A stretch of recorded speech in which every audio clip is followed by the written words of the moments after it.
Make sure that we are behind the blue curtain. Right, that's open. Let me make sure that YouTube is also working. Oh boy, live actually. Oh, we are live. Fantastic. Oh wait, I need to edit the title of this real quick. I managed to forget everything if we miss this cast for like a moment.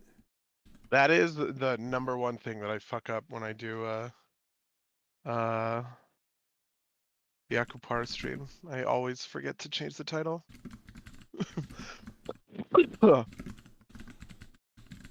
So I switched it on Twitch, but I didn't switch it on YouTube Live, where we have 0 viewers. Like, we have less viewers on YouTube than we do on Twitch, which is something considering we don't have very many viewers on Twitch. And it doesn't appear that there's anybody here for me to even apologize to. So we're gonna hit this. We're gonna come out. Hello, and welcome to Derps Talk About Games. I'm your co-host Mango, and I am your co-host, Buddy. Today we're going to talk a little bit about the Mario movie. Before we do that, Buddy, why don't you tell the folks at home what it is we do on this podcast? On this podcast, we like to talk about games.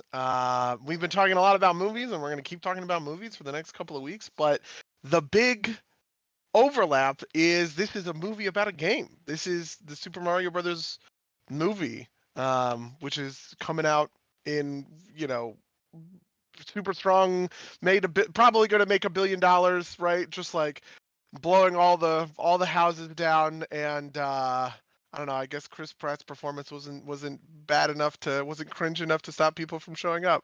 Yeah, I actually thought he was better in the movie than the trailers made it out to be. Yeah. I feel like maybe they made him do the lines more as Chris Pratt so that like moms knew that it was Chris Pratt when they saw the trailer. But anyway, let's do our pre-spoiler impressions.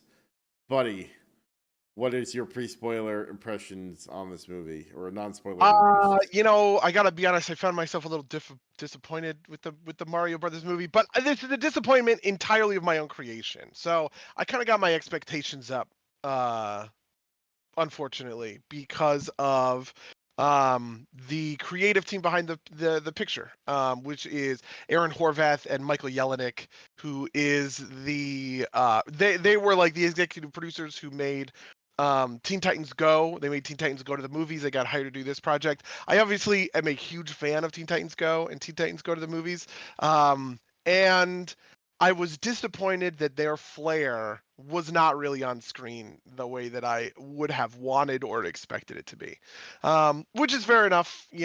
I think that's more of a taste thing than like a quality thing. I think in terms of quality, the movie is like fine, but in a pretty middling way. There's a bunch of stuff that I could talk about that is like stupid and dumb and dopey, but like it mostly hits on the good stuff. And so even if there's a lot of decisions that happen that don't make a lot of sense, and the plot kind of moves in this direction that insists, like it knows what it's where it's going more than sort of proves that it knows where it's going. It it was just kind of fine, right? So that's kind of like my big overview. I'm personally disappointed, even though I think that the movie is it's okay, it's inoffensive, it's a perfectly serviceable kids movie. It's better than a lot of the other um uh kid centered schlock that I feel like comes out, even that comes out from this studio, to be completely honest with you. So yeah. Yeah, no, I'm mostly in the same boat. I'll go into a little bit more, but something that occurred to me while you were talking. How do you think it compares to the Sonic movie specifically? Oh Do my you, god. Oh my god. That's a really interesting comparison. yeah, I mean, it I is. think Sonic is better. I think I agree with Well, that.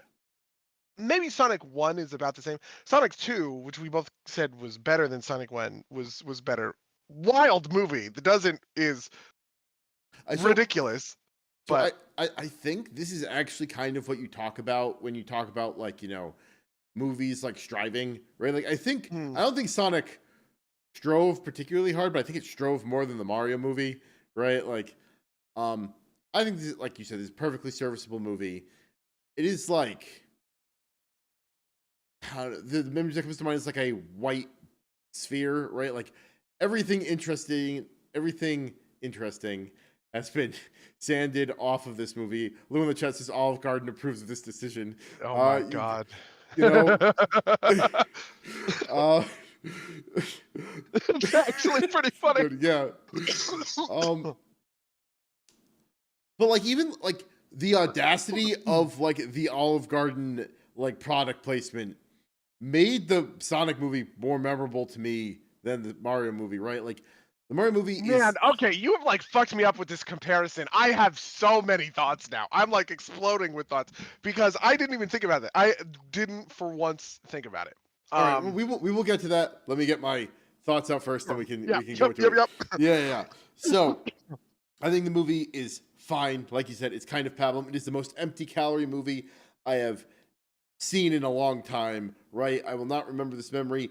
And I think most of the positive feelings that I can attribute this movie is like, I like Mario a lot, and I played Mario as a kid for, a long time. And then I saw the Mario things on screen, and that made me smile. And you know what? Sometimes that's okay. And the thing I remember coming out of that movie, like top of mind most of all, is like, it is good that this movie was like 90 minutes. Like this is like barely 90 minutes, if that long, right? Like this movie is perfect because if it had gone on like 1 second longer, I would have been like, this is too long, right? So, like you said, perfectly serviceable, perfectly fine. Reminded me a lot. Like I saw the Minions movie at one point, just because it was like this.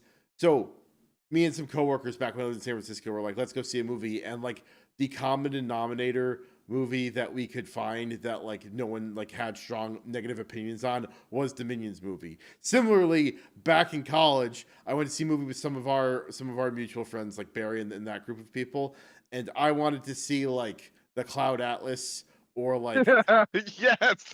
and like I famously don't like the Cloud Atlas, but I hadn't seen it yet, right? But like people were like, I don't want to think that hard. Literally somebody said, I don't want to think that hard. And so we ended up watching Despicable Me, which I liked, but again, one of these very simple, very well executed movies, all by Illumination Studios, right? Despicable Me like launches this.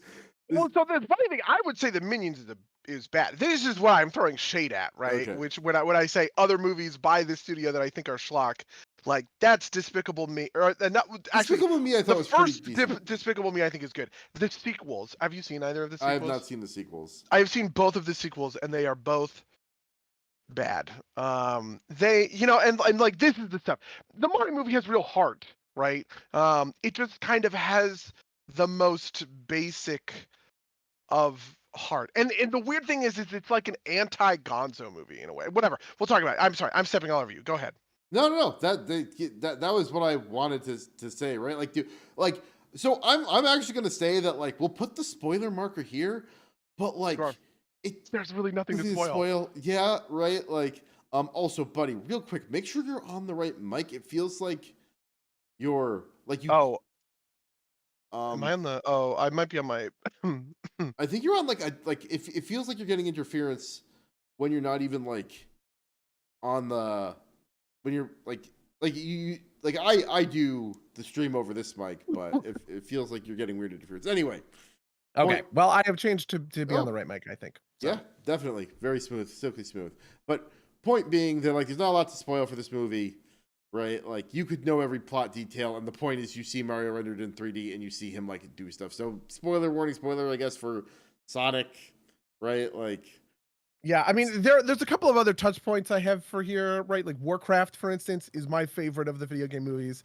I would maybe say that it's the best of them because almost all the other ones are for kids, and I kind of feel like it's hard for a kids movie to really kind of compete with something that is like going harder. Even though I think there's a lot of issues with the Warcraft movie. Yeah, like maybe Detective Pikachu would be close to my other best video game movie, right? Like I'm trying to think what would I even like put in this category.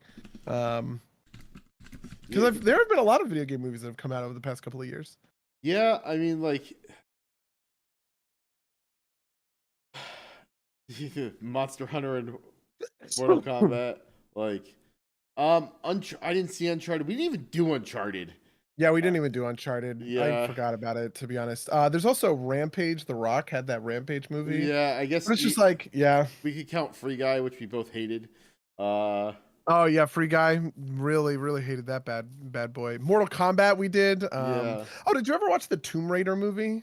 That's maybe a good one. oh, Uh, yeah, we might have done the Tomb Raider movie, like the reboot, Yeah. right? Like, yeah, there's like I might agree with you that Warcraft is the best video game movie, but just for lack of other options, right? Like, Yeah, like I don't think we've had a truly good one in ever, right? yeah, In the same way that like I would probably point to maybe Sam Raimi's Spider-Man, right? And Spider-Man 2 as this kind of like 1-2 punch of truly excellent superhero movies that started off a superhero movies boom, right? I don't, or maybe you know what I would say is it's the sequel to X-Men, X2, right? And Spider-Man 2 are kind of like these two really excellent superhero movies that came out relatively close to one another, right? Within a couple of years, I think within 2 years of each other. And I would say that's like the real genesis of the superhero movie boom, right? This is where superhero movies kind of like took off. I just don't think that there has been anything like that for video games. yeah, like maybe this Last of Us HBO series, but like that's like not a movie. Like, Yeah, I have not seen that, but yeah. neither have I. I'm just like looking, and like the only other movies that are like even in the genre are like diegetic Pokemon and like the Final Fantasy 15 movie Kingsglaive. I remember watching that when The Thing came out, and that's like basically the opening of the game. Yeah. The Angry Birds movie would be another one. Right. You know, like this is sort of what I said. Like I'm looking at a list right now, and the list, weirdly enough, do you remember we did has... the Assassin's Creed movie, which was terrible with Michael Fassbender? I know. I wanted to love that. That is the perfect kind of bait movie for me. That is truly bad, but like it wants to be good, so it like it's striving, right? Yeah. Anyway, so yeah, I do think Warcraft is probably my pick. I think it is the best video game movie just because it has a good amount of ambitions. It does execute on its plot reasonably well, even though it has way more problems than anything like, you know, like Sonic the Hedgehog 2, right? Which is number 3 on this list on Rotten Tomatoes of the top 50 video game movies. So buddy, Lou in the chat brings up the Resident Evil movies, which are like famous for like basically being dog shit because it's like all like this dude and like I think it's his wife plays the like somebody in Resident Evil, or maybe I'm confusing it with a different. Yeah. It is the producer and his wife is Mila Jovovich. Yeah, right? You're right. Yes. Yeah. And so he just bankrolls all of these movies basically for her. To be honest, I have actually heard. I have not watched any of them in a long time. But I have actually heard, for real, that the Resident Evil movies are kind of so bad they're good, like almost sort of like the Fast and Furious movies in a way, but like a worse version of that, right? I would make the argument the Fast and Furious movies are truly good, right? The Resident Evil movies are bad, but like you can get into them and have a really fun time by going and watching, you know, like all of them. I definitely saw the first one, but I can't think of any of the other ones. The only other movie that I would consider, by the way, as a contender for best video game movie is Silent Hill. Did you ever see the Silent Hill movie from the like late 2000s? That movie is actually pretty fucking great. The first one, let me see if I can actually find on this list where it comes down in terms of like ranking. The first one, okay, yeah, it came out in 2006. I actually thought it was pretty good. But that was a long time ago. I haven't seen it in a long time. I was in high school, so I don't really like trust myself. Yeah, I don't know, man. The Mario movie, there's nothing to spoil. There's no Wario, there's no Waluigi. You know, that was what I was hoping for. That was the thing. I was like, surprise me. Do Wario. That would be great. Yeah, do something interesting at all. Yeah. But it is basically the exact movie that you saw in the trailers. You just like assumed you saw in the trailers. If you know you or anyone else actually did in fact see the trailers. So Gonna live I don't there? know. Yeah. Yeah, no, I mean, it was just so nothing, right? Like anyway, do you want to maybe we could talk about this, like, because like there's nothing really to talk about with the movie, right? Like, it's Yeah, I mean, there's a bunch of stuff that doesn't work that I want to talk about, but I Go kind of for like it, don't yeah. even want to go super hard. It's just like it's stuff like Peach and Mario just sort of this is what I say when the movie doesn't prove itself, it insists upon itself, right? I hate using that phrase. That's a Family Guy bit, but it has the proper Yeah. verbiage for what I'm trying to explain. Mario and Peach just sort of go on this adventure for no reason, right? I don't believe that he has convinced her to let him come on this adventure, and he just lays out she just lays out the adventure like front to back without any issue at all. She says, "Oh, Bowser's coming. We're gonna go to Donkey Kong, and we're gonna get Donkey Kong to do stuff for us," right?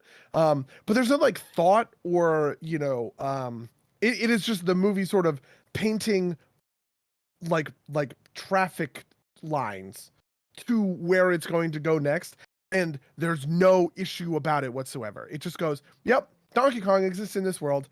We're gonna go say hello to him. That's it." Yeah, you can tag along because your brother's in danger, I guess, right? Like, yeah, and it's like, but like you don't have any connection to Luigi, or it's not even like Peach has anything to go off of when it comes to his brother. It's not even like Mario shows like a real kind of like there's nothing, there's no, like, there is explicitly not really competency, right? Like, she makes him run that Yeah. gauntlet, and like he fails a bunch, right? Like, Yep.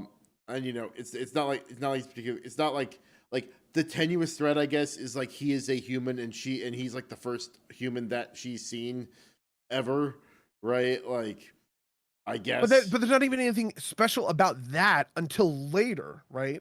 So for instance, in a classic, let's use a romance, right? In a classic romance, the thing that happens here is essentially a meet cute, right? Right. Which is where your two romantic leads are getting together, right? And there is typically like a superficial whatever, like attraction, they have banter, they have chemistry, sure. But the thing that makes it real is there is something underneath the surface, right? Some deficiency in one of them that the other provides. Use Titanic as an example because this is the thing that's on my mind. When Rose meets Jack, right? Spoilers for Titanic, you guys, okay? When Rose meets Jack, she feels like a bird trapped in a birdcage, right? And he is this wild and free, guy. And he invites her into, he invites her to continue living her life by saving her life. She's gonna jump off the ship, and he prevents that from happening, right?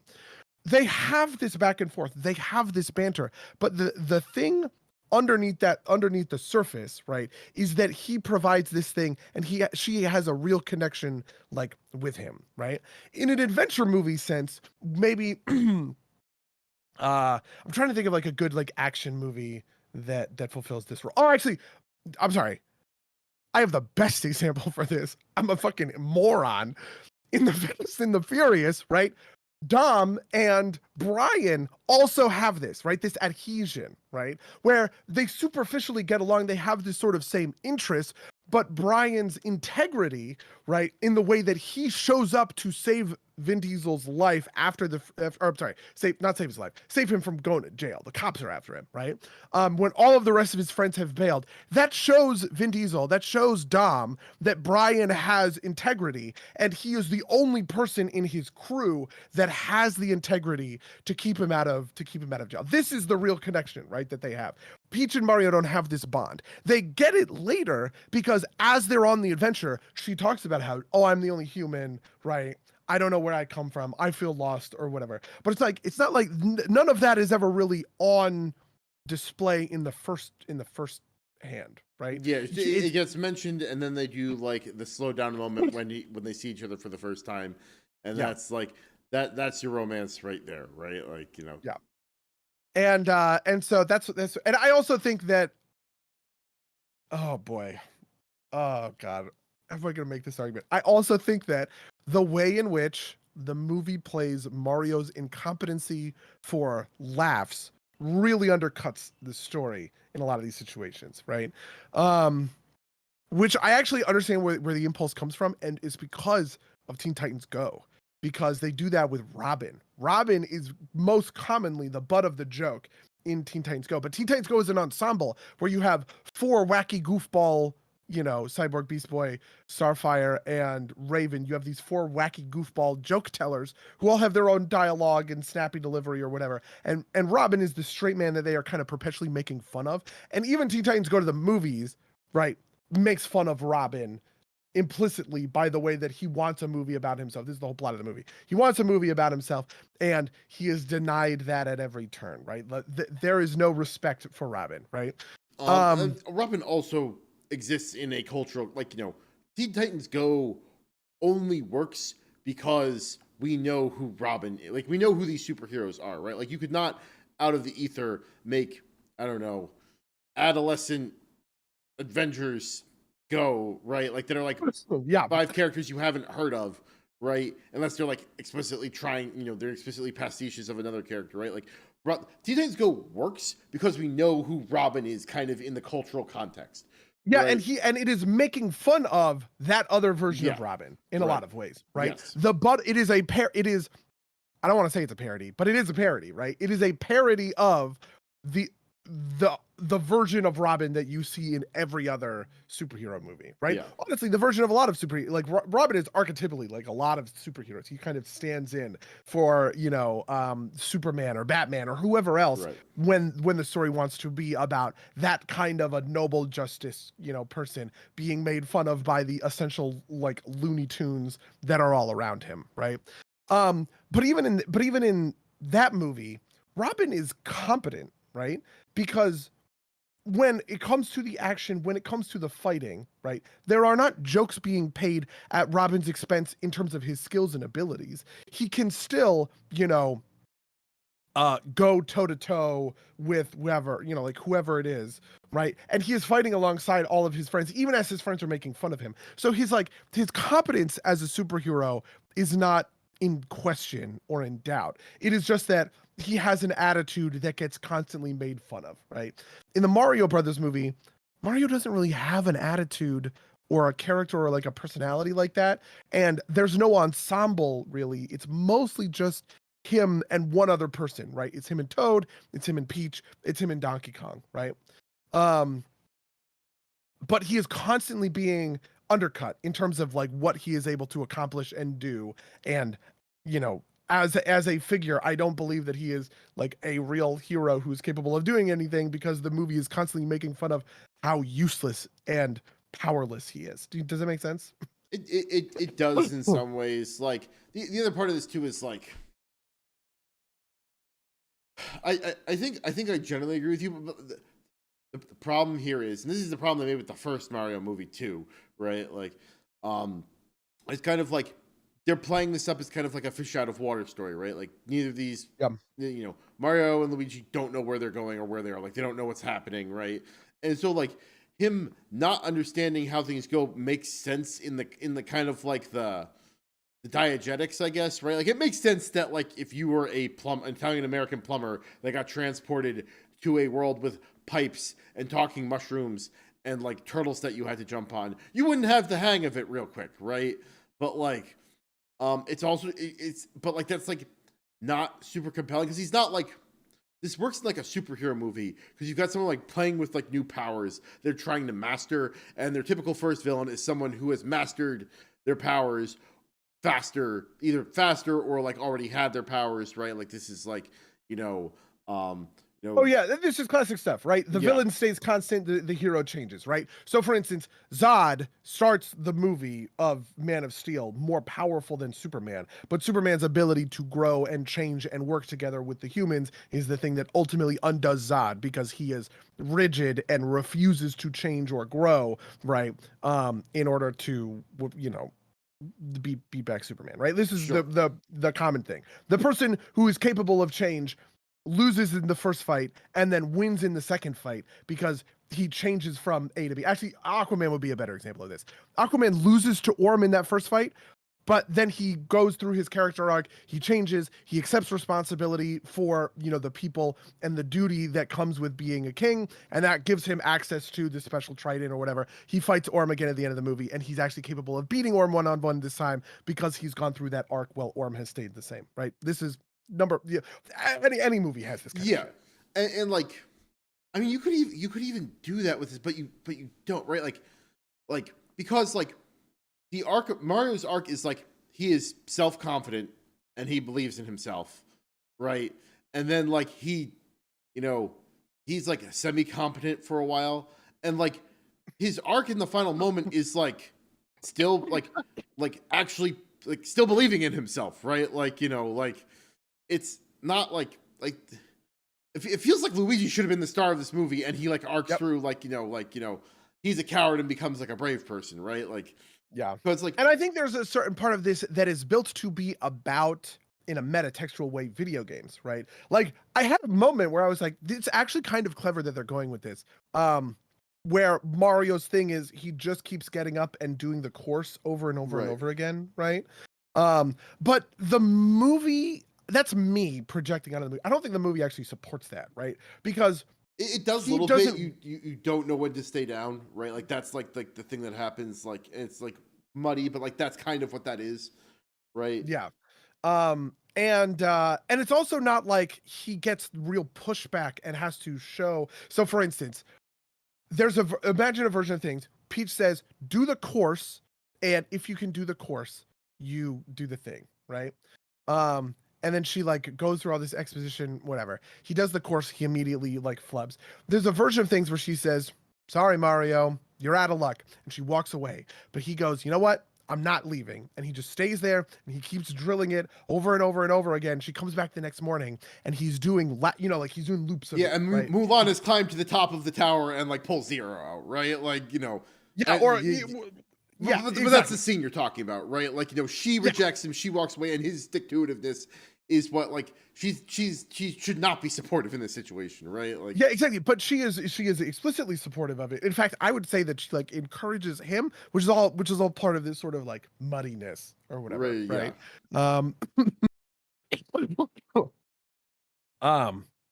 So I mean, yeah, actually, you can solve this easily too, right? Like, I'm just thinking about it. You have that like Toad who's like the Toad with the glass, the old one that's like everybody's gonna fucking die, right? Yeah. Like, you know, you have him be like, you know, he's a failure. He's not going to save us. Princess, you need to get ready for your trip tomorrow. And she like drags her inside, and like she could still be like, you know, I believe in you, Mario, or whatever. But like you have some like a minor internal antagonist, right, to like put that tension in there, and it's not there at all, right? Yeah. Like,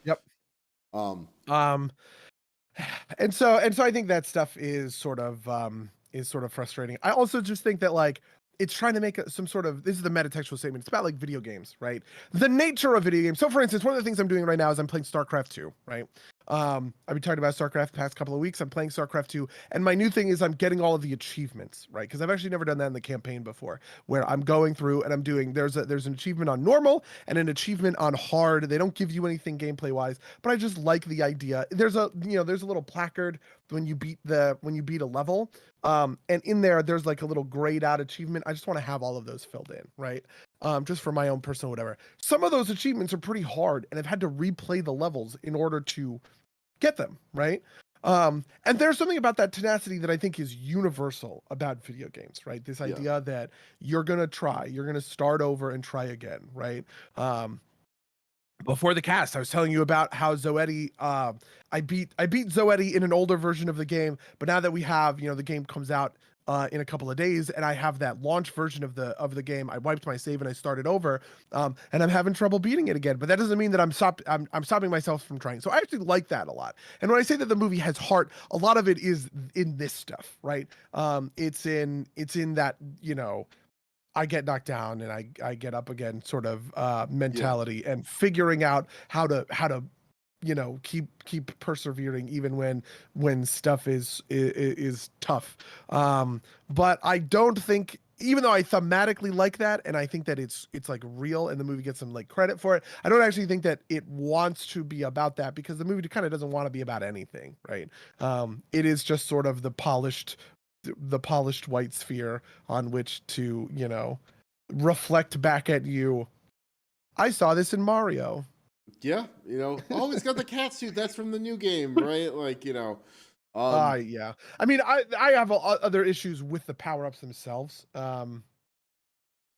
because they're bad. They suck. I don't know. They're uninteresting, and there's a lot of like, there's a lot of kind of like cinema sins level stuff, right? Like, I know this is like absolutely nothing, but I couldn't stop thinking to myself, what is the geopolitical situation whereby Peach goes to like Cranky Kong and says, "Give me your army," and like has literally nothing to show in return for it, right? Like, it's like, this is what I mean when I say it insists upon itself instead of proving itself, right? There isn't even a hand wave to something that she is willing to offer to get him to agree to that, right? And then he just like opts into this thing where he's like, you know what? I'm so cool and overconfident that I'm gonna offer you this deal that I have no incentive or reason to even consider, right? Where if Mario beats Donkey Kong, I will fight for you. And it's like, none of this is motivated by anything. yeah, no, I mean, like, you could, like you said, you could even fig leaf it, right? Like, you could like have it be, it's not even like an act of, it's not played like an act of hubris, right? Like, you know, Cranky's just kind of like offers it, right? It's not like, because Cranky's the sensible one. It's not like, you know, Donkey Kong, you know, flies off the handle and like makes the offer because, you know, he's a hot-headed, you know, goon, right? And like, and Cranky's like, well, I don't want to do this, but like, this is an official proclamation from the Prince of the Kingdom, so I have to honor it, right? Like, you know, or you know, like, or Peach is a smart diplomatic actor, and she goads him into it, right?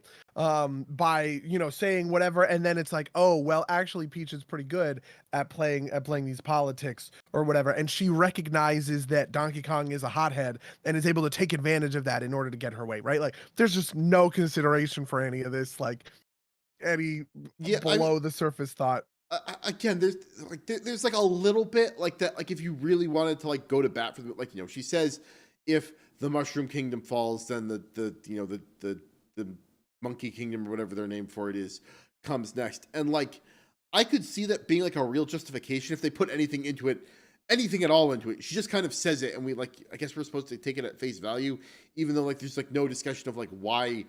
Like, it's not like the resources of the Mushroom Kingdom are so vast that like lets Bowser just like run over everybody else, right? Like, yeah, no, I mean, I 100%, I'm with you on that, right? Like, you know, it's just kind of like, do the thing, get to the set piece, get to the Rainbow Road, so we can like, you know, do a Mario Kart bit, right? Like, you know, do the fight. Yeah, the Mario Kart bit is probably where I really fell off of, like, all the way off of the movie, right? Because it is entirely unsupported by anything, and is just there. You know, okay, so Aristotle's poet. Have I ever talked about Aristotle's Poetics on the cast before? I don't think so. This is like how I organize my media criticism, and it is ridiculous that I've done this podcast for like 8 years and we've never actually talked about it. But okay, Aristotle's Poetics, he talks about a hierarchy of things that are important to storytelling. Technically, he's talking about tragedies, but you know, it's pretty applicable to everything, right? So at the top, you have plot, then you have character, then you have theme, then you have setting, and then you have what's called melody, which is him essentially talking about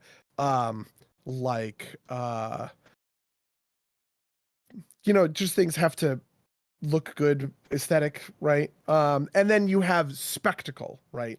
And they're ranked in that order because Aristotle has a lot of disdain for spectacle, right? Something that is supported by its spectacle is bad and not worth it, right? Something that is supported by its plot is good and worth it, right? You should focus on your plot. You should focus on your characters. You don't really need to focus as much on spectacle, right? I felt like this movie is focused entirely on spectacle. Yep. It's just like, can I show you this thing that you've already seen in a way that vaguely it's almost like it's a bunch of dots, and each dot is like a familiar thing, right? It's, oh, Mario eats a mushroom, chain chomps, right?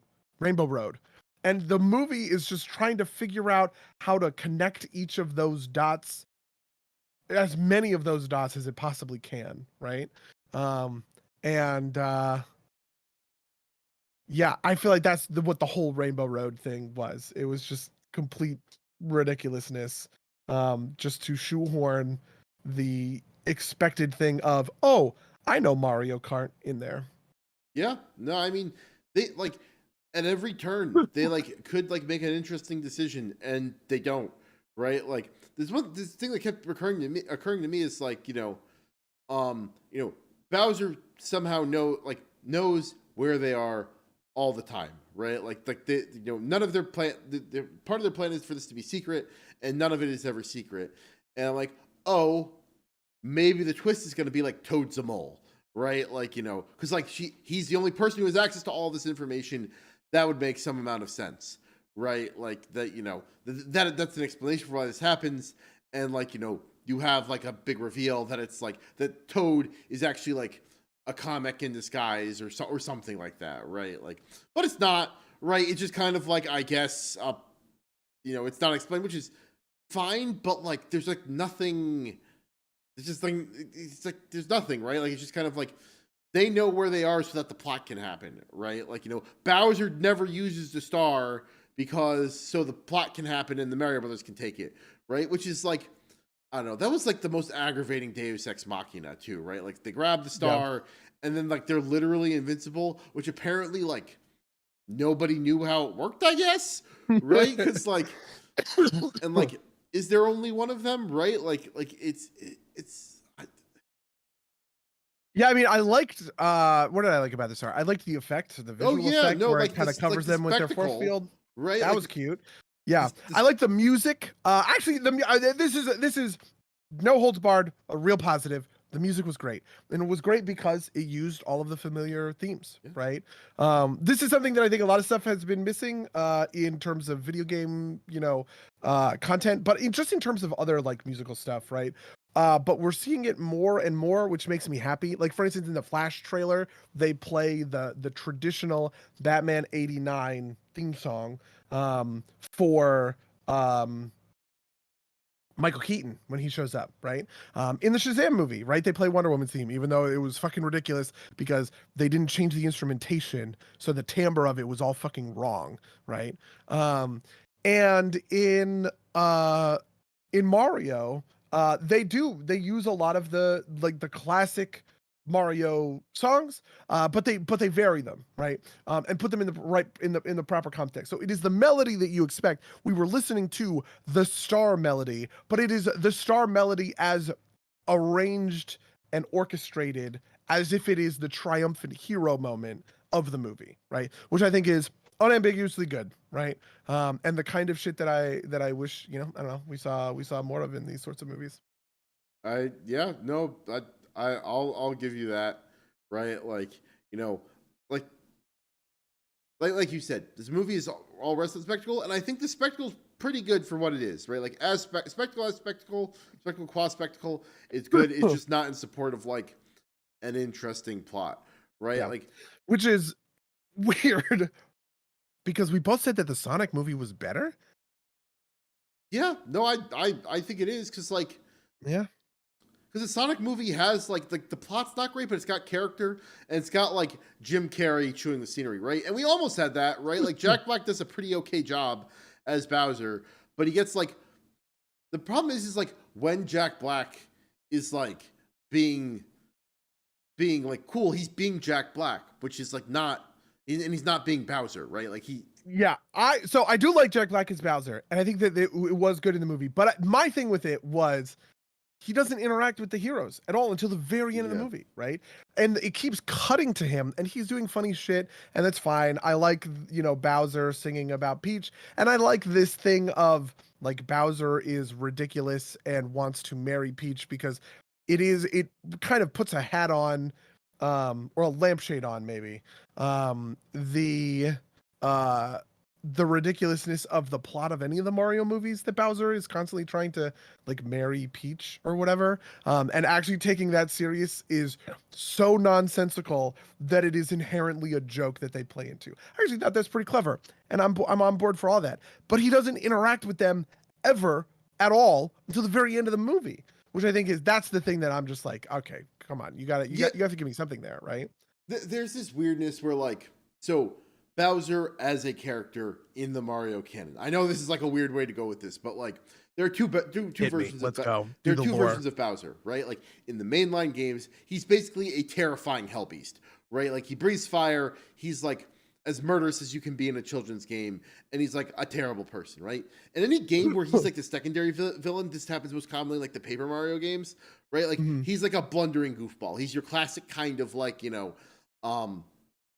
he's your classic kind of like, anti-villain, right? Like bad dude, secretly pretty okay underneath and just misunderstood and hurt, right? Like he's like your Jack Spicer in Shaolin Showdown, right? I don't know why that came to mind, but that's the pull I went. Mind blowing. Jack Spicer. You've seen Shaolin Showdown? I can't, I've seen Shaolin Showdown. My brain cannot handle this. What? I went to him because he I don't think he ever actually gets a redemption arc, even though it's kind of like hinted at, right? Bro, he is not. He's not Zuko, right? Yeah. But Zuko's the other example, right? Like I haven't seen Avatar, but I know Zuko does a face turn at some point, right? Like that's like. But also, Jack Spicer never has a face turn. He is always evil, but he has understandable motivations, and you understand that he is like a bad guy for a reason, right? Yeah, but he's also like a goofy. Like his villainousness is like goofy, right? Like the other example is like the Amoeba Gang and like the Powerpuff Girls, right? Like they're like nominally evil, but like they're not the serious threat, right? Like this happens all over the place, right? You could probably think of an example at home if you're motivated. But like, so in this movie, Bowser is being that goofy secondary villain that this is like like Ghostbusters, right? The regulator is a villain, but he's not the threat, right? Like he just causes the problem, right? Like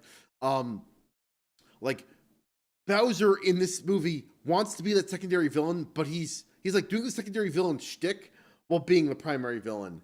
And like I fully expect in, this movie's making too much money, and so there's going to be another one, right? Like, this is, in the next movie, I'm sure the threat will be like some villain that we're familiar with that isn't Bowser, right? Like it'll be like, some galactic level threat, right? Like, the Lumas in this, right? Like, but like, it'll be like Kamek has decided that Bowser's incompetent and or something like that, right? And then Bowser will get to be his goofy stealth, but still be like a secondary, villain, right? Like, the first half of the movie will be like, convincing Bowser that he needs to help them defeat Wario, right? Or something like that, right? Like, that'll be the thing that happens. And then his character will fit, right? This kind of reminds me of how we talk about how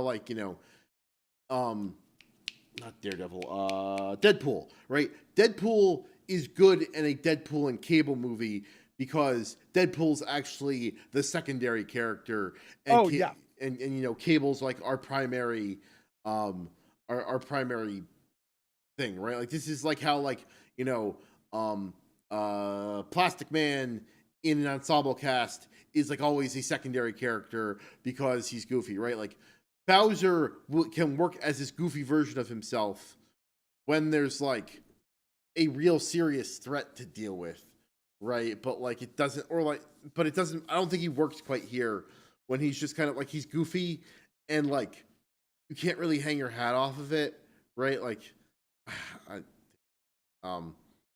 yeah, I just don't think it works like totally, right? Like I know that was kind of a mess, but that's where I'm going. No, I feel that. I mean, like to me, I feel like you could have done a lot of stuff. For instance, imagine a world in which one of the things that happens is Bowser captures Peach on the Rainbow Road, right? But he doesn't personally do this, right? He sends his minions to it. This is the mistake, right? That like bugs me about it, and that I feel like you could fix in a version of this movie that is better, where Bowser himself is on Rainbow Road and he drives Mario and Donkey Kong off the road and they go underwater, right? And he captures Peach himself. It's like you can see those sorts of things that are like, here is me backing up my ability to be a threat, right? Or you could do the thing where his goofiness, actually this is what happened in the Teen Titans Go movie, right? Slade was goofy. He was telling jokes in that movie, but the jokes were at the expense of the Teen Titans, right? So in that movie, he was doing quote unquote mind manipulation, but the mind manipulation was just like really basic, like sleight of hand, like the thing with the I can't even do it offhand, the thing with like the finger, you pull your finger off, or whatever. And the Teen Titans were like so blown away by this that Slade just walks past them, grabs a crystal, and like leaves or whatever, right? The joke there, he is being goofy, he's being a joke teller, but the joke there is at the expense of how bad the Teen Titans are, right?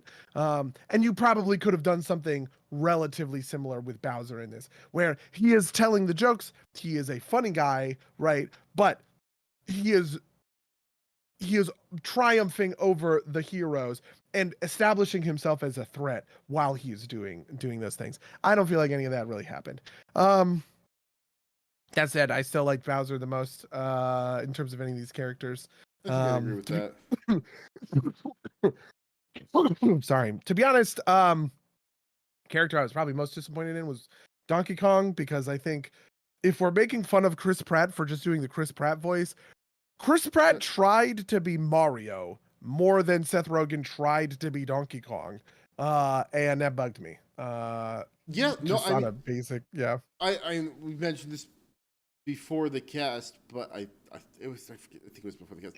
I think Chris Pratt's voice was much better in the movie than the trailers led us to believe. I don't think it was like perfect, but like, you know, like I think the problem is like Donkey Kong doesn't like have like a strong personality. Like, you know, it's not like Mario particularly does either, but he has something, whereas I think Donkey Kong really doesn't have a ton. So I think that the movie gave Mario his credit, right? Yeah. Where they created a personality for him. Sure enough, I'm on board with that, right?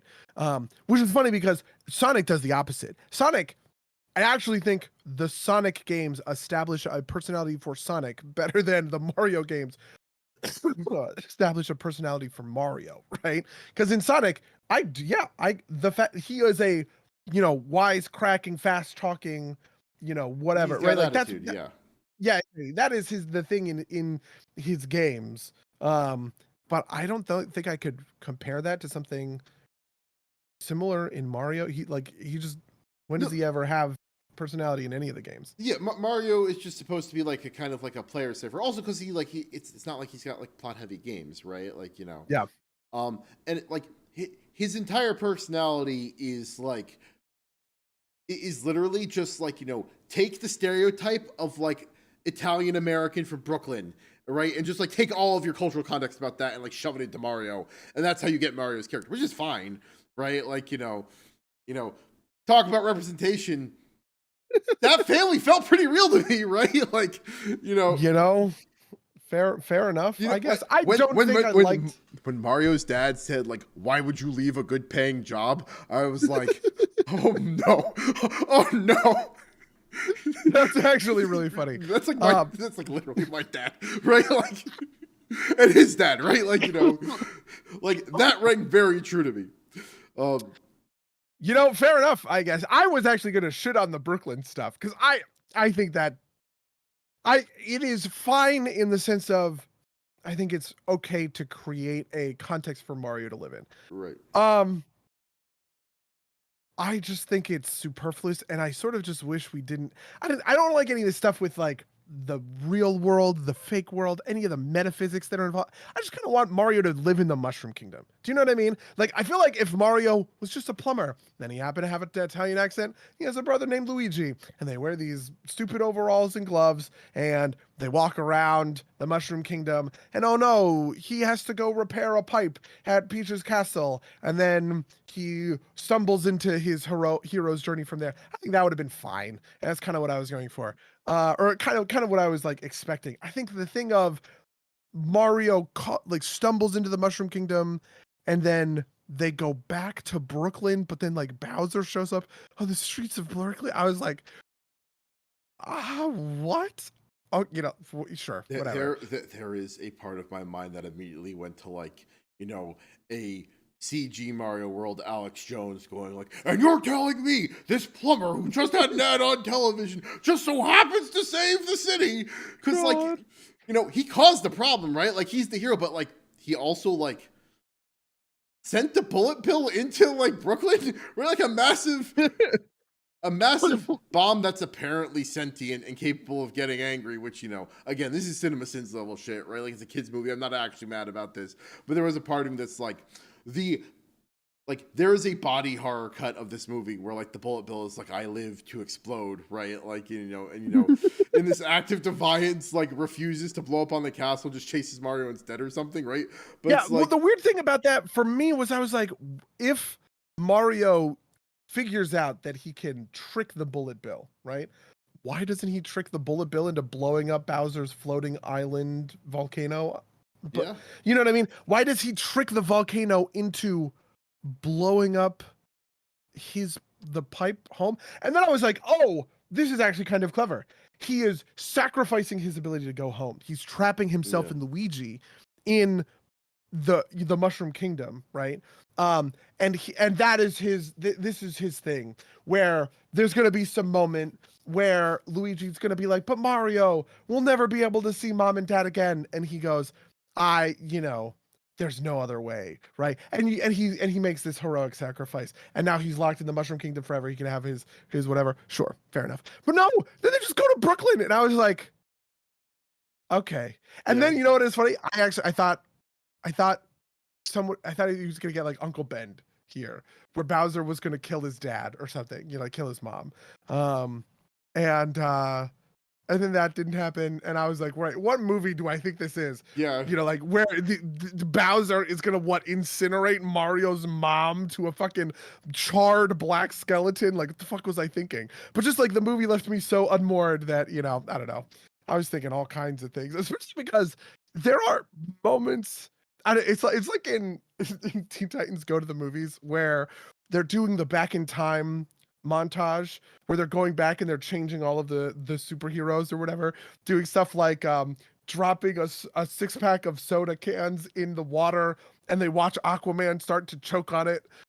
They shove Batman's parents down Crime Alley, and when you watch them get shot, and Robin has like the big like thumbs up smile face, right? Like that stuff. It's funny. I don't know. Anyway, what was I saying? The Brooklyn stuff was weird.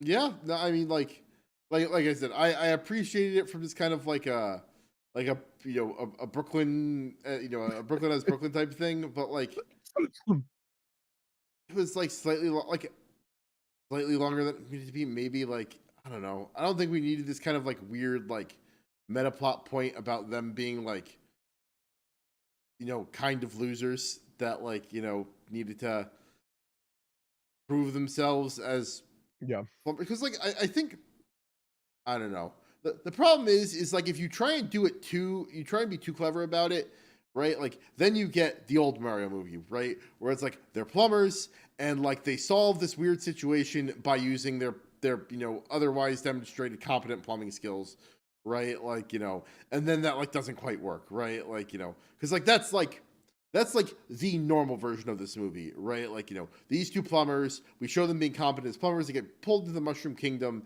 and they don't know how to deal with things because it's like talking mushrooms and turtles and whatnot.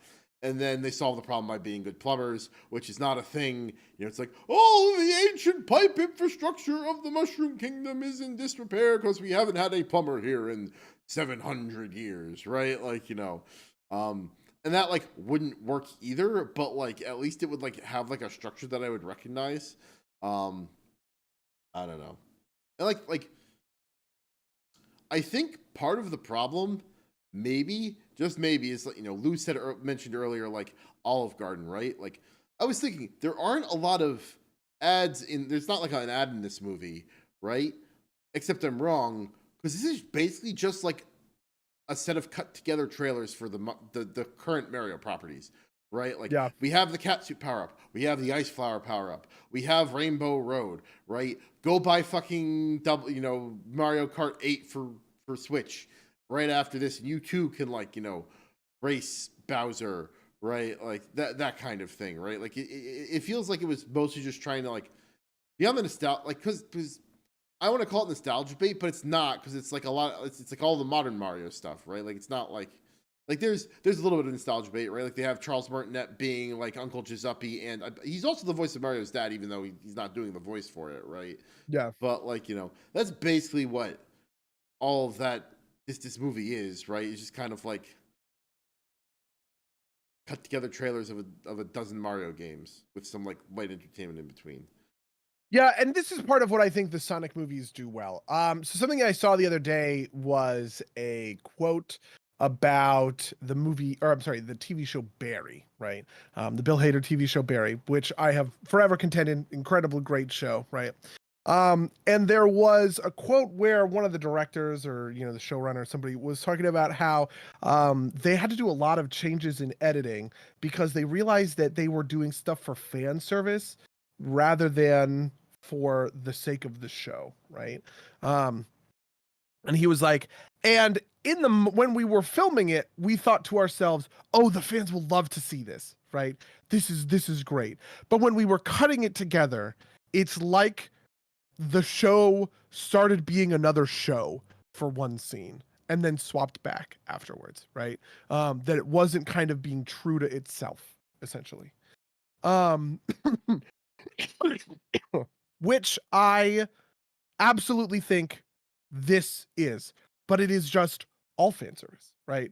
There is no real movie kind of underneath the surface. And a guy, a video game designer, named Jeff Hamilton, who I, you know, respect, quote tweeted it, and he was like, if the only thing you're ever doing is chasing that, you know, familiar kind of expectation, right, you're only going to get like a B-, right? Showing people what they want to see is actually not what people are here for. You need to show them what they didn't realize they wanted to see, right? Which is the core tenet of a plot twist in any situation, right? You don't just want to see, I don't know, what's a good example of this? I think I might have one, right? Oh, like, yeah. Not that it's out yet, but the Barbie movie, right? Like, the Barbie movie is like pitching itself as like not actually quite being like just Barbie, right? It's like this weird kind of like, you know, I think Greta Gerwig said on Instagram that like it's like taking inspiration from like the Truman Show, right? Like, you know, it's like it's Barbie and Ken, right? But it's in this like weird new thing that like oh, they actually like did something interesting with this, right? Like kind of deal, right? As opposed to like just kind of like a actual like what you would expect a kid's Barbie movie to be, if that makes sense, right? Like no, yeah. So the example I was thinking of, because I'm me, is the car stunts in Fast and Furious, right? In Fast and Furious 6, they fight a tank, right? You know, there are a bunch of street racers from Los Angeles, and oh my God, now there's a tank. You know, they're like, this is the kind of thing. You're upping the ante. You're giving them that next big thing, right? You know, he's in a Formula One race car where he can slide a big metal ramp on it, and people zoop off the ramp and crash into whatever, right? Like this is the kind of thing. Mario is just sort of the B-, I think. It is showing me exactly what I expected to see in uninspired ways. The power-ups are not clever. They are quite literally, you hit the block, the thing comes out, you eat it. It does exactly what it does in the game, right? To the point where if you get hit, which is like just like said, if you get hit, you lose the power up, right? Like it's like, yeah. Anyway, go on. Sorry. And so the thing that is impressive to me about Warcraft or about Sonic or even about Detective Pikachu is that all of these are video game movies, right? That are functionally doing the exact same thing, right? Some of them are doing them in more direct one-to-one. Like Warcraft wants to tell you a serious story, even in like Warcraft Orcs and Humans, right? Like it is building a real world that has real physics, right? And those physics are different in our world. There's magic, there's whatever, right? There's a history, but this story is fundamentally told in that scenario, in that sort of situation. The Detective Pikachu just tells you a story in a world where Pokemon are real. They exist, and there's this one Pikachu who can do a weird thing that no others can, right? And he's gonna take you through this, this kind of like adventure together. Even in Sonic, right? Sonic is this cracking hedgehog. He's fighting Eggman. He's going real fast. Okay. And all of these evoke the feeling of playing these video games better in a weird way than the Mario movie does. Because like, as much as I understand, it is literally transcribing, right, levels and mechanics in the sense of Mario going around this loop or whatever, or like hitting the blocks. I actually don't think that those things are really supposed to be literal. Do you know what I mean? Like the Mushroom Kingdom as depicted in Mario 1-1 is an abstraction to what my mind's eye kind of fills in for a real Mushroom Kingdom. And this is what all these other movies sort of don't get or haven't or didn't figure out, right? When Sonic is running real fast and doing his, bouncing goofy whatever nonsense, right? That looks and feels more accurate to me because it evokes that feeling of playing a Sonic game, right? Even if the Warcraft stuff doesn't really match one-to-one with what the game itself looks like or whatever, it feels more accurate to me because it understands kind of that underlying spirit of things, right? It's not just that it is showing me a building that is the Warcraft barracks, right? It is showing me that building and the people who are working in it and who would work in it, right? When a better example of this, when they fly over Stormwind in Warcraft, Stormwind is not a one-to-one recreation of Stormwind as it is in WoW, right? Because Stormwind as it is in WoW is like the size of a Walmart. It is not that big, right? Yeah. Like, but you see there are 40 people that live in Ironforge, right? Like, Yeah, yes, exactly. But when you fly over Stormwind in Warcraft, it's this huge, expansive city with labyrinthine streets, and you can see the important stuff. You see the canals, right? You see the Great Cathedral of the Light, probably the biggest, most important sort of landmark. There's the big castle on like the far side. All that stuff is accurate, right? But it flying over Storm is the best part of the movie. Honestly, sort of true, right? And that to me is more accurate to the spirit of these video games than what Mario does, which is literally transcribing the video game one-to-one and assuming that that's the reason that like I am interested in going to a Super Mario Brothers movie. Yeah, no, I agree with you. And like, I was thinking that like, Detective Pikachu is just kind of like what, like I think it kind of stands up. Like, it's like not quite hit the mark in that sense either. But like Sonic like leans into like the meme version of what Sonic is, right? Like, it isn't afraid to like make chili dog jokes or like, reference like memes that everybody loves, or like even just kind of like leading to the like, know that it's a fucking meme movie, right? Like, the stuff with like the wedding on the beach that like keeps getting ruined, right? Like there's none of that, like, because like when you're going to a Sonic movie, you're not expecting to like, you're not expecting high art, right? Like, you're expecting like something, like you're expecting them to do something interesting with it, and Mario just refuses to do something interesting with it.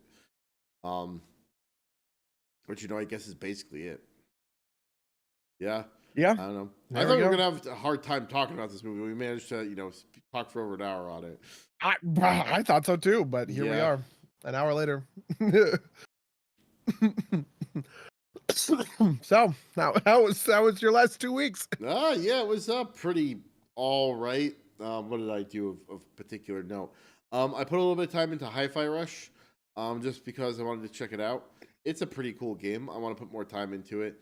For those of you at home that don't know, it is a character action game available on like Stealth Drops, but it's on like Game Pass and it's on Xbox and PC. And it is a rhythm-based fighting, a character action game. Like you do sick combos and whatnot, and like your attacks always happen on the beat. But if you actually time the button presses to the beat, you do like extra damage. It is very cool. I beat the first level and I need to go back and do more, but otherwise I've been playing a lot of Marvel Snap. Still in gold right now, just because like this is my curse with trading card games, is I am more interested in playing a deck that I designed that's kind of obtuse than playing a deck that's good. And it's only if like I manage to independently design a good deck, like outside of like the constraints of the meta, that I actually end up doing well in these games, right? And so like I'm kind of stuck in gold right now. I might manage You've never like adopted somebody else's deck and like tinkered with it to make it your own, that kind of thing? Some like I have in certain circumstances, but like I also like that's like what I'm about at that point is usually when I'm around the point where I'm starting to lose interest in the game, right? Okay. Because like I have adopted certain things and I've like looked up build lists, but like I just like that's not the thing. Like part of the joy of the game to me is like coming up with like a weird build and like making it work. And like if you're net decking, then you're not getting that, right? Like I do not get as much joy out of skillfully playing the deck as I do in the kind of construction part of it, which is kind of like the biggest drawback of online TCGs, right? Like it's like part like the net decking is part of like the meta is part of the game, right? Like, and at that point I'd rather not be playing it. Like the thing that the draw to me for the trading card game is the ability to kind of like build this interesting thing on your own. Otherwise, I would just play like a game that's like not so random and not so, and like trading card games have a high random factor and like a relative. I'm not gonna say it's got like a bare bottom like dexterity skill requirement, and like I'd say like a mid-level like tactical skill requirement, right? Like it's not as deep as something like a hardcore war sim or something like that, right? Sure. And there are proper plays to make, and there's some skill and joy of like getting up on that, but like the big thing is there's so much randomness in the game that like you can just be screwed by the draw. And at that point, like I'm only interested in doing it if I'm executing on like a strategy of my own design. If I'm just executing on somebody else's strategy, I don't feel like I'm like doing something interesting, and I lose. Okay, so at the risk of like unraveling every collectible card game for you ever, at what point are you just adopting the strategies that the designers have included for you? Yeah, so for instance, when you find an interesting build around card and you make your deck for it, what's the difference between net decking and picking up on a build that some designer at whatever Second Dinner, Wizards of the Coast, Blizzard, right, thought they were like, oh, this would be a really fun deck to build with this card? Does that make sense? No, it does. And like on the one hand, there's not like part of it is like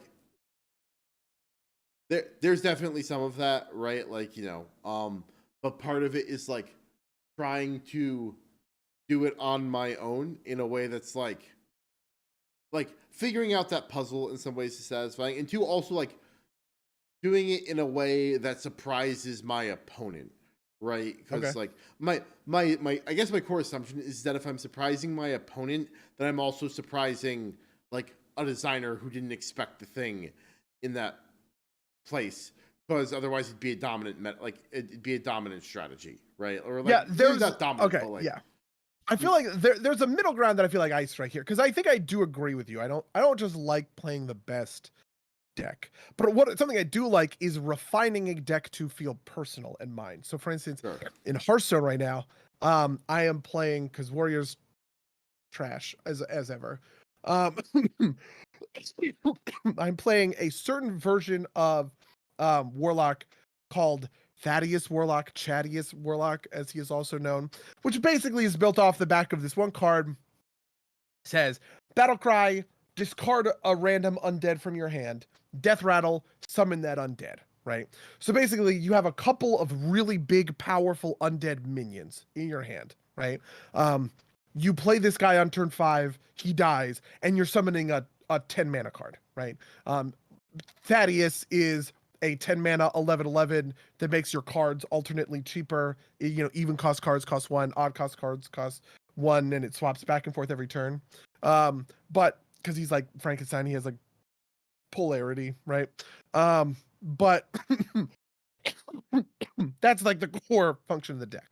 The deck, I think, was built with this in, you know, like, I understand the person who designed the slime basically was like, oh, people are going to combine this with Flesh Behemoth, Dark Undrethier, Thaddeus, right? Those are their cards that are going to do the thing that they do. That's all fine.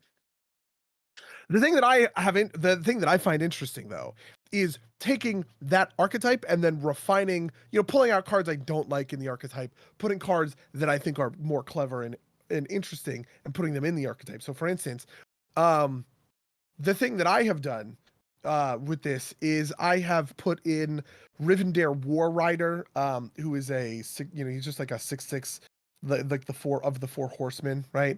But his thing is when he dies, he shuffles the three other horsemen into your deck. And when all 4 horsemen have died in a game, you win the game, right? So it's an alternate win condition. I've only ever activated it once. But the key thing that's huge about it is that it's constantly putting more undead back into your deck to get pulled out by, you know, like flesh behemoths and by these things. So you never run out of gas, essentially, right? It's just constantly flooding, putting gas back into your deck. And it basically takes the deck from sort of a high roll, sort of combo deck, right? Where it's just like, oh, do I get my slime off? Does it pull Thaddeus? Does Thaddeus live? Yes, no, right?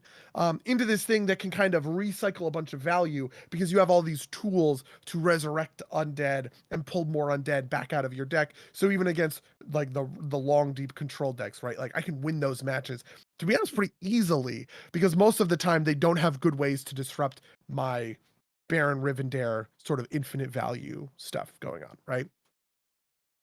I'm sure there are other versions of this deck that use a different set of cards, notably Mal'Ganis and the Jailer. So Mal'Ganis makes your hero immune, and the Jailer makes your other minions immune for the rest of the game. And so the idea there is you play Mal'Ganis and then you play the Jailer, or you play the Jailer first and then you play Mal'Ganis afterwards, and you have a board of immune minions and you have a hero that is immune, just can't be targeted by anything, can't be attacked, anything like that. And you sort of win the game by default. You have activated this ultimate turtle mode, right? Those are 2 different versions of the deck. The Jailer version is way more common. If I were to have net decked this deck, it would be the Jailer version, right? But I have pulled the Jailer out, put Rivendare in, because I want to play this deck in this sort of value way that is really geared to killing control decks like Blood Death Knight, rather than this frankly weird like turtle way that at a certain point I'm just like, what do you even is your win condition they concede because they just can't do anything, I guess? Like that's how you win the game, right? And And I feel like that's partially me going, I want this thing to be mine, right? I want to find my own niche that is not anyone else's, playing this deck that I like that nobody else likes to play. Um, but part of that is net teching to a certain extent. The first build of Thaddeus Warlock I played didn't have Baron Rivendare in it. And I made those changes because I thought it was bad. The same thing was true for my Quest Hunter when I did my big, kind of push to legend last year, right? I took a Quest Hunter deck and I refined it 4 or 5 times until I got that version I really, really liked that was really mine, and I went on that legendary run 25-3 all the way up into legend. Does that make any sense? Does that kind of track with your decision making? It kind of does. It's just like not a thing that is as interesting to me, right? Like, I mean, part of this is just like I just don't net deck, right? Like, and that hurts my chances of winning most of the time. Like, and all the times that I've like felt like I'm in the game enough that I need to like look up strategies to be better at it is like very close to the time that I just drop the game because I'm not interested in it anymore. And that's not to say that like it's just like not a thing for me, I guess, right? Like I really enjoy that kind of like build quality of it. I also really enjoy kind of like putting my own, like, being surprising. I also like, I've got a little bit too much of Dave in me, like the Dave psychograph. Oh my God. There are some Dave decks in heart. I want to pitch you these decks. They are so dumb, but also very funny. Anyway, keep going. Yeah. So, just like be like the deck I really like to play in Marvel Snap is this deck that's just basically about being annoying, and then if I do it right, I kill a bunch of stuff on the last step. And it doesn't it wins and loses, at an all right rate, but it's not a dominant deck, right? Like end of last season I got some tips from friends of the cast, RKJ and Abu Gabr, about like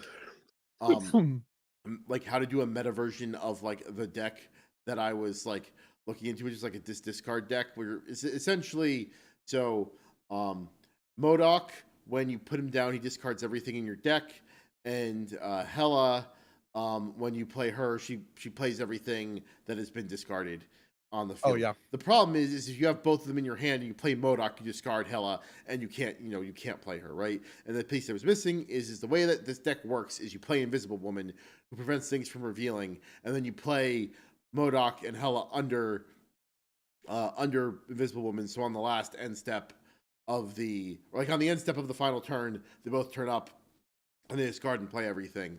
And like I did some refinement on that, but ultimately I like kind of fell off of it because it's like part of it is that like it's a very rote mechanical set play deck, which is not a thing I'm big into. But and it's just kind of like I won a fair amount with it, but like it also kind of like bored me. But Rohan also gave me a tip on my, like I posted my this deck, which was previously just a pure Dave deck. All the cards were built just to disrupt and be annoying, and like as a result, it wasn't winning very often because it's like it didn't have a win condition. It just aggravated the opponent. Rohan told me to put Kingpin in the deck. The way Kingpin works is on turn 6, if something moves to his lane, he kills it.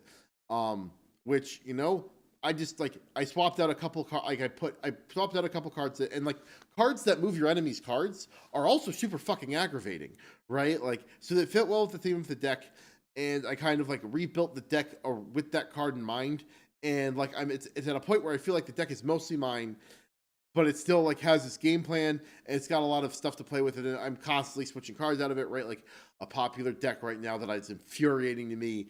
It's like the most boring fucking deck in the world. So there are cards, there's like cards without effect in Marvel Snap. They're just kind of like they generally have okay value, right? Like the Hulk is a 6 energy, whatever, 12 or something. He's a 6/12, and like Moon Knight's not Moon Knight. Moon Knight's a different thing. Misty Knight is a 1/2, and Chakra's a 2/3, and they don't do anything. But Patriot is a 3/1 that gives +2 to all of your cards that don't have any text, and then you play Mystique to copy him, and then you usually in the game by playing Ultron, who is 6/8 that like summons 1/1s to all your empty spaces, and they're all no text cards. Right. So they get a bunch of bonus, and it's like Yeah. it's very boring. It's very oppressive, and so like my move for this was like, two very powerful Dave cards are Cosmo and or Cosmo's the big one. So Cosmo prevents on reveal effects from happening. Enchantress on reveal strips cards of their ongoing effects, which like will kill your Patriot, your opponent's Patriot, right? So I need to keep him in the deck.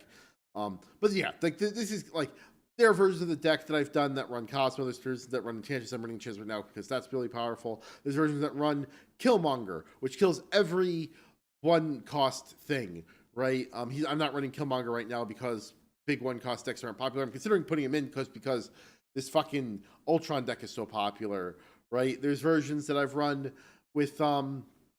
Armor is a 2/3 that makes all things at the location indestructible. Initially, you think like this is like your common like like not noob trap, but like, oh, this is not actually what it seems like. Initially, you think it's to protect your cards. No, the point of Armor is you put it in a lane against a deck that runs a lot of destruction effect, like self-destruction effects, right? Because that's another deck I like to run. It's like you kind of like it's based on Venom and Carnage, and they eat their own cards. And you throw that in a lane. Oh, but you make that indestructible so they can't eat their cards. Yeah. Essentially, if you're doing it right, is the turn that they're setting up for this, and the turn that they're going to another mechanic here is that like who reveals first is kind of important, right? So like you set it up so that you're revealing first, and then the turn that they throw down their Carnage, you have thrown down your Armor, and when the flip happens, you flip your Armor, and it keeps and like he goes to like munch, and it doesn't happen. It's like, fuck you, I fucked your game plan, right? And then I absolutely understand. That's like in the old version of Quest Hunter, where I used to play Big Mage, Big Spell Mage, right, which plays 9 mana, 10 mana spells, and I played Ice Trap, which when your opponent casts a spell, it returns that spell to their hand. It costs 1 more. And Ice Trapping a Big Spell Mage is just the greatest thing in the world. I play my 1 mana Ice Trap, and you spend your whole fucking turn playing a 10 mana spell. Just bounce, like right back into your hand. Oh, so satisfying. Yeah, there's some Dave Hearthstone decks right now. I mean, honestly, that Warlock deck is one of them, right? Because Immune is not an impervious it's kind of like protection from everything, right? Is sort of how Immune functions in like Magic the Gathering speak. It can't be you can't target immune creatures, but you can AoE them, which is the thing that makes it crazy, right? So, for instance, you can Brawl and it will destroy immune creatures, right? You could Twisting Nether and it will destroy like immune creatures or whatever. But there's a bunch of decks right now that does that because there's this one card called Tony, King of Piracy.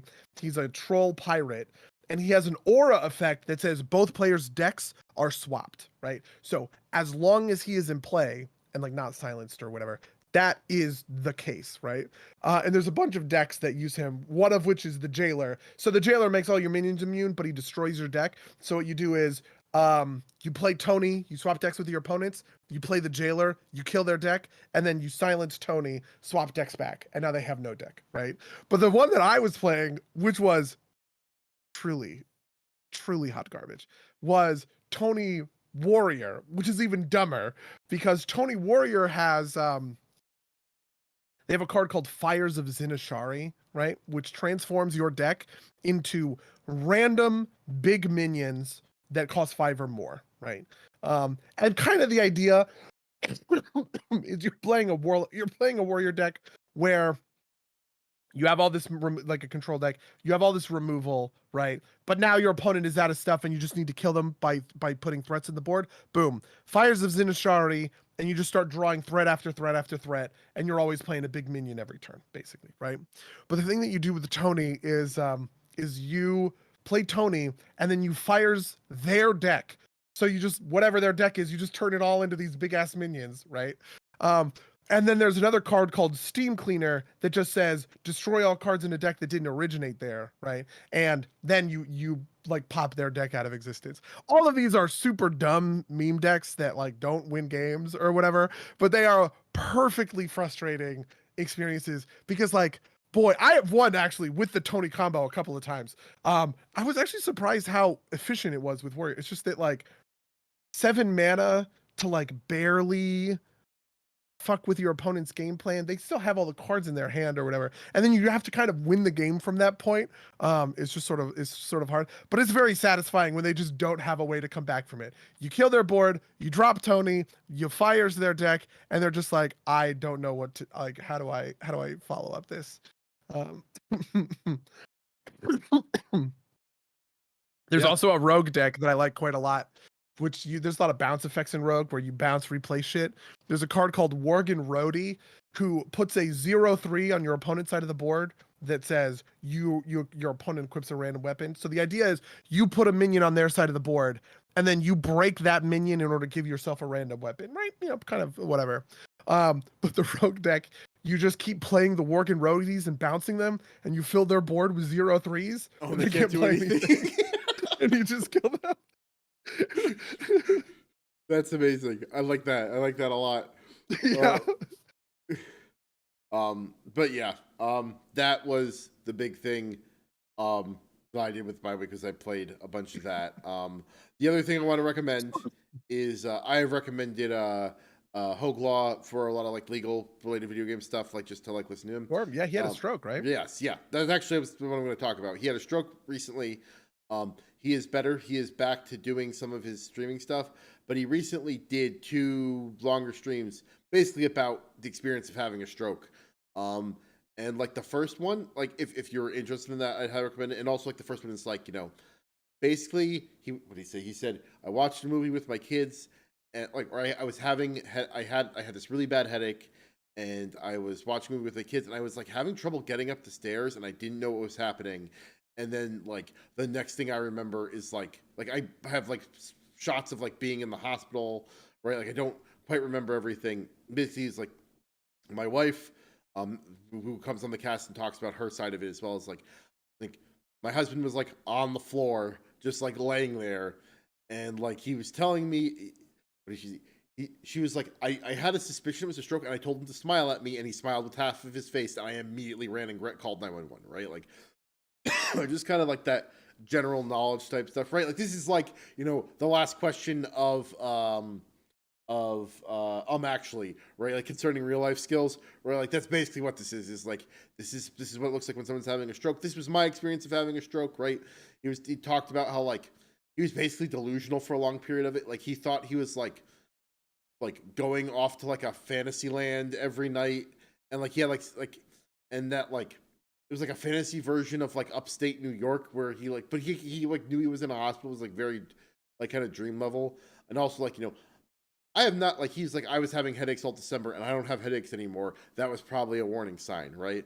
The other thing is like, I also was diagnosed with sleep apnea in the hospital. And that's probably part of what caused it, you know, gave me like, I wear a CPAP to sleep, right? Like it gave me like, you know, stop. It's like, I'm glad I did that.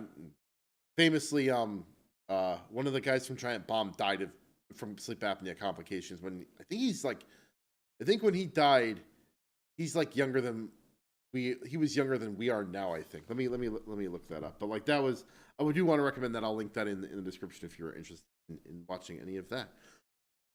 But wow, buddy, yeah, Ryan Davis. Yes. Apparently. Yeah, that's interesting. My grandfather had a stroke, and he was. It's funny because he was a linguist, obviously, so he's very interested in like the idea of communicating. You know how language communicates ephemeral thoughts into like a thing that. Okay, the core function of language and media, right, is to take something ephemeral, right, which is a thought, and transmit it through a medium into something that reproduces the same thought in someone else's head, right? Like at its bare minimum. That's like what we're doing when we're communicating, right? And a good communicator can do that efficiently. A bad communicator does that poorly, kind of thing. But the thing that he was interested in and talked about with his stroke was how he had a stroke and it erased from his brain a bunch of things that he knew and he physically could do, but he couldn't remember how to, right? And the example you use is make a fist, right? He would go to physical therapy and he would watch as the person would take his hand and, fold the fingers, right? And hold them there, and his hand would hold the fist, right? But he could not think, to issue the command to his own hand to, make a fist. He had to relearn essentially that thing. And there's all this stuff about how like a stroke fucks with your basic sort of ability to communicate with your own body, because when that's how it happens. But most minor strokes you can come back from fully, right? You can regain all of the lost motor function that you lost and everything like that. But it's just a very weird thing to like, to be like, I've never had to think about walking before in my life, right? The process of walking. And I had to cognitively relearn a thing that I had never even learned in the first place. I just always knew how to do, but you lose that instinct and you have to like build it back up again. I don't know. That stuff is neat. Yeah. Crazy. Yeah. But how was your week? Did you play any Chorfs? Chorfs are not out yet. Chorfs are out on Thursday. I thought they were out last week. Am I a fucking moron? Holy fuck, if Chorfs are out, I'm gonna freak the fuck out. Yeah, it was released on April 13th. I'm a moron. I'm such a fucking idiot. You've had important work stuff to do. Yeah. I thought, whoa! I can't believe it.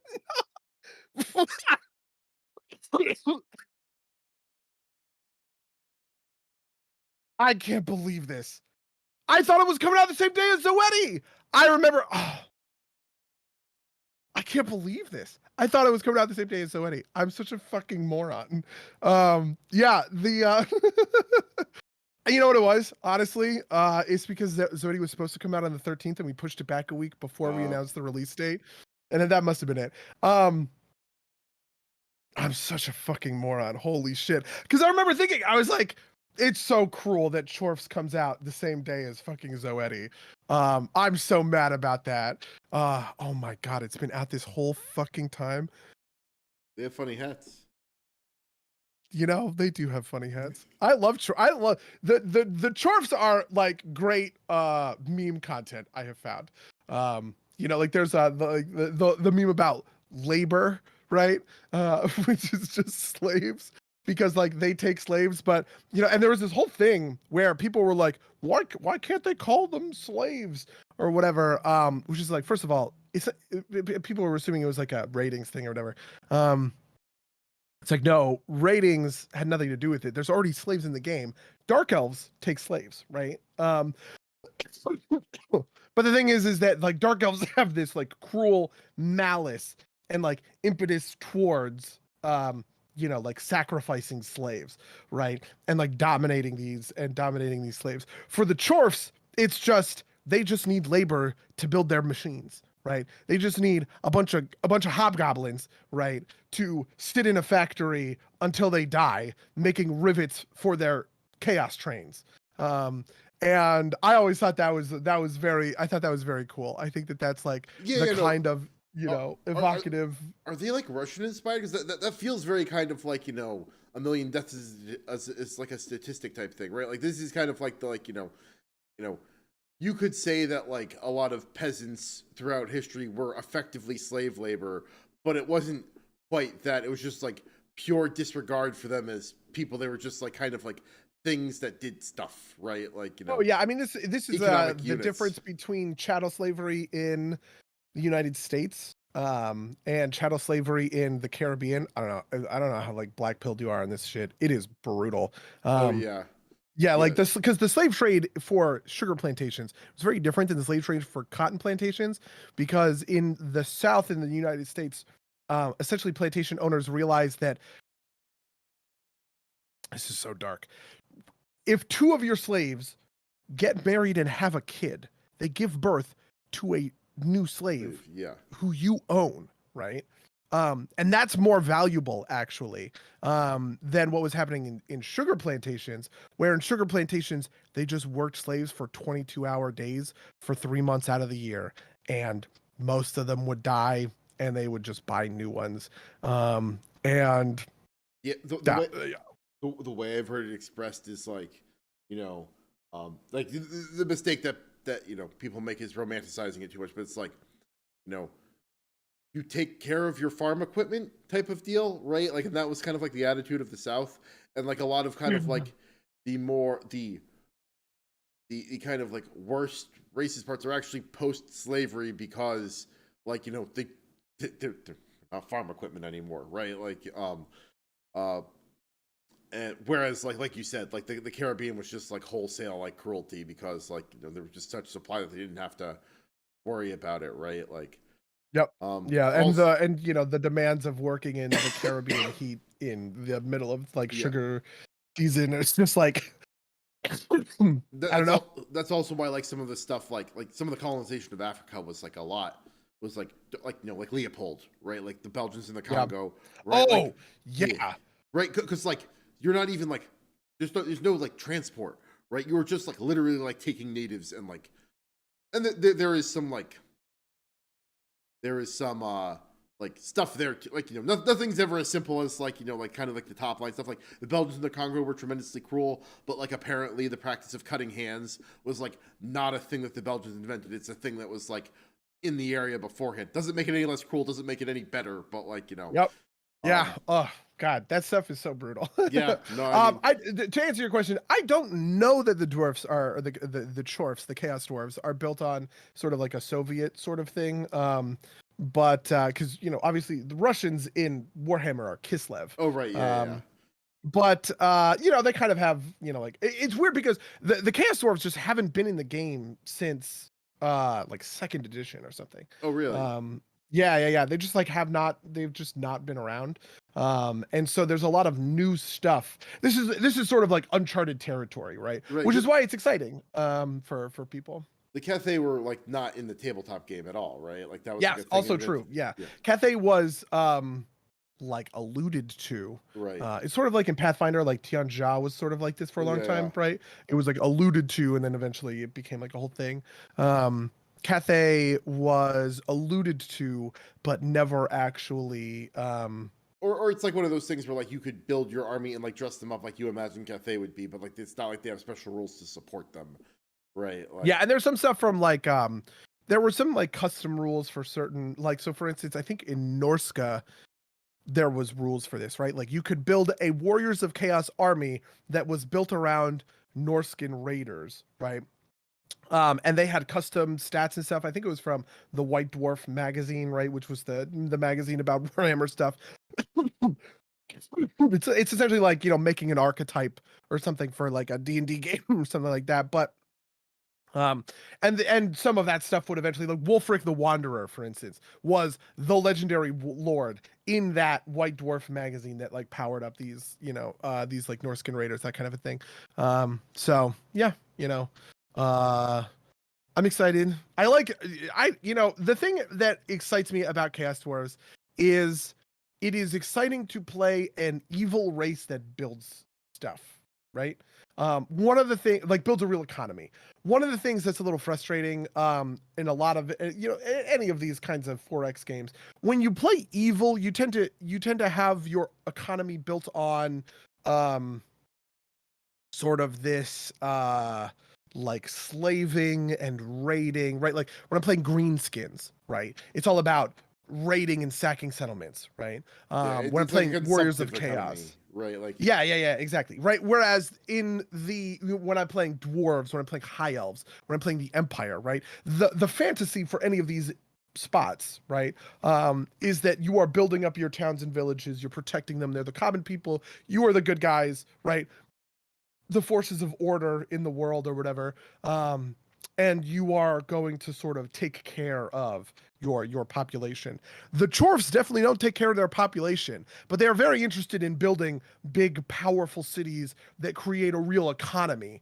And that's just rare. I mean, it's not super rare because Warhammer is a game that has 25 playable races, and I would argue the Dark Elves are also a lot like this, right? But it's just very fun to play evil races that actually care about building up a real economy for your empire that is self-sufficient and not built on raiding and looting settlements and all this other kind of that stuff. Makes sense. Yeah. I'm such a fucking moron. I can't believe this is out. I can't believe you knew this was out. And, such a fucking I knew it was out because friend of the cast Nick posted about it in the GFC gaming channel. I should. This is what I get for abandoning Messenger as a platform. Yeah, I should yeah. have been on Messenger, and I could be talking all about my chore run through. Yeah, no, I have been playing Hearthstone. I've been playing Overwatch 2 because there is a super cool Sigma skin. I think I might have talked about this. There's a super cool Sigma skin at the end of the battle pass, and I want it because Sigma is a very fun commander, or I'm sorry, he's a very fun hero, and the skin is like a this season is like space opera, right? All the skins are like space opera themed, and Sigma has like a battleship commander thing, right? But because it's a mythic skin, you can change parts of it around, right? So you can be like like the battle cruiser operational guy in StarCraft, for instance, or more like a traditional like 40k, like command, all this other sort of stuff. It just looks sweet, and I like it. And honestly, Overwatch 2 is a good game. It's a good, fun game, at least at kind of like the level that I'm playing it. I'm weirdly really good with this one healer character because I just do random roll because it gives you more experience that way, and all I care about is the experience. So you end up, dropping into support a lot of the time. And I've been playing a lot of Baptiste, who is like a healer, but I keep getting plays of the game on him, which is absolutely buck wild, but a lot of fun. So yeah. So you're trying to get to the end of that battle pass? Yeah, I don't know how long it's gonna take. I feel like last time it took me most of the season, but we'll see. I'll probably be playing through most of April and a little bit of May. I bet, or whatever. And then in Hearthstone, obviously, I've been playing Chattiest Warlock, Wait, I gotta make a joke. Oh, I'm real sorry. Quick. Sorry. Okay, make your joke. I'm Would sorry. you say that you're on that Sigma grind set? Yeah, I'm on the Sigma grind set. That's true. That's Right. real. Yeah. Now you can talk about Chattiest. Sorry, I wanted. Yeah, so I'm playing this Chattiest Warlock. I mean, there's just no good Warriors decks to play. I think mostly because I like playing control decks and not aggro decks. And this Chattiest deck is fun. I don't know. It's fun. It's dumb. There's a bunch of Warlock cards this set that are really fun though. There's one called Symphony of Sin, which you play like a powerful spell for 6 mana, and then it shuffles a bunch of 3 mana spells into your deck. And this is part of what feels good about playing Warlock right now, is you can just keep drawing. Normally with Warlock, you have that threat of fatigue, right? Where you're just drawing and drawing and drawing and drawing, and you're kind of getting closer and closer to sort of taking fatigue damage, and just kind of running out of resources. But with that Barondare War Rider, and with Symphony of Sin, I kind of always have resources to be playing, which feels pretty good, pretty fun. It's not a very good deck. It's probably like tier 3. The meta right now is really defined by Blood DK, which is another control deck. I just don't. I happen to not like it. And then a Paladin and a Death Knight kind of aggro decks. One of which I have a terrible matchup into, which is pure Paladin, because they have a lot of Divine Shield. Most Warlock removal is built on dealing damage, right? Like Hellfire, deal 3 damage to everything. That just peels Divine Shield off of things, but it doesn't really do much more than that. And then Frosty K, which I have an amazing matchup into, because stuff like Hellfire absolutely decimates them. Because their boards are just pretty weak to that sort of mass removal, just get hit by everything. So yeah. Did you ever finish the Dragon Scale Expedition? Oh my fuck, I was gonna do that. Yeah, I didn't, but I will do that this week. I mean, we're out of time anyway, so yeah, I will do that this week. Yeah, no, I've been waiting to share this theory for like a month now, so we'll do this at some point. We're almost there. We're 2 weeks from the release of 10.1 on May 2nd. Which is nuts. Do you think we're gonna get AOTC before then?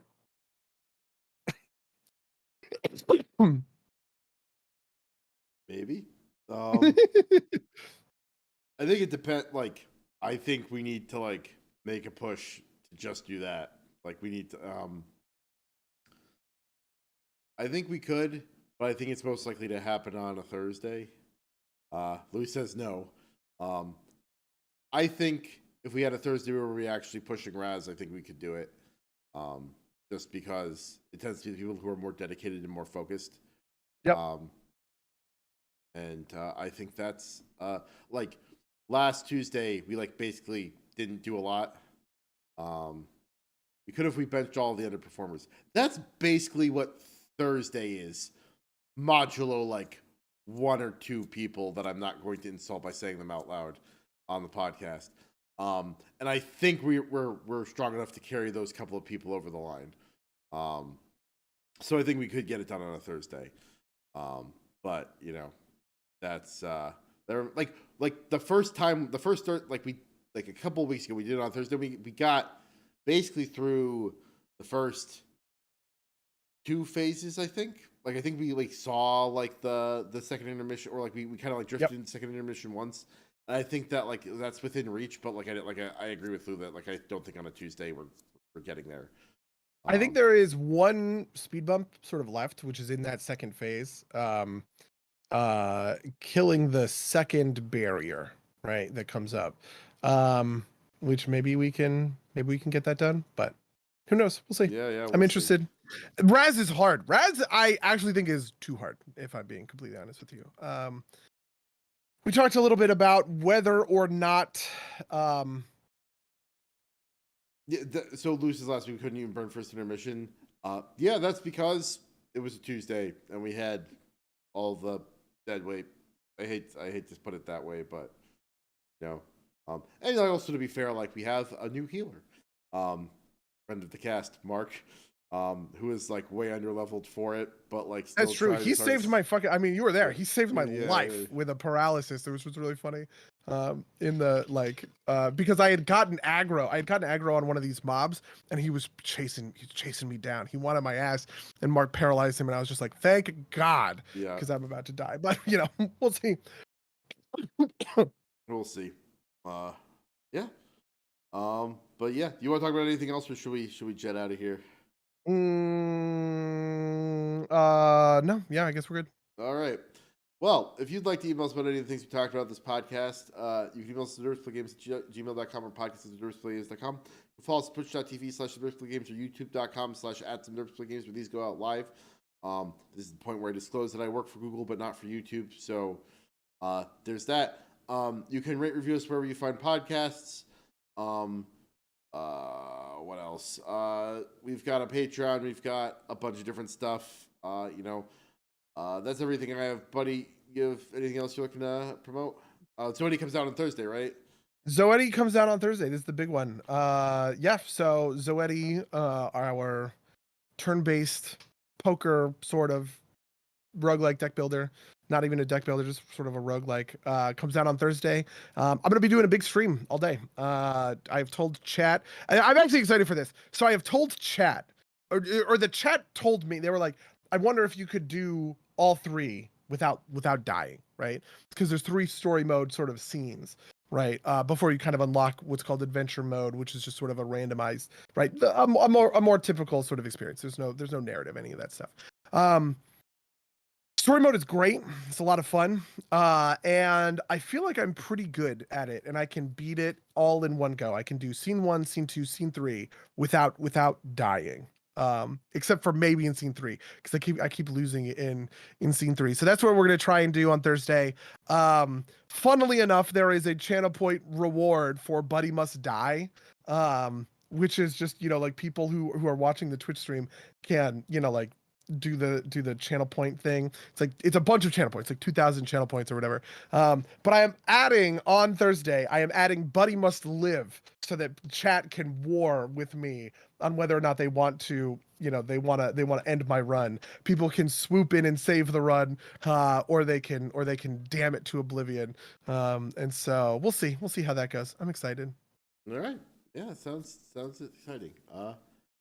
Yeah. But I guess that's it. With that, I'll say until next time, dear listeners. Until next time, loyal listeners.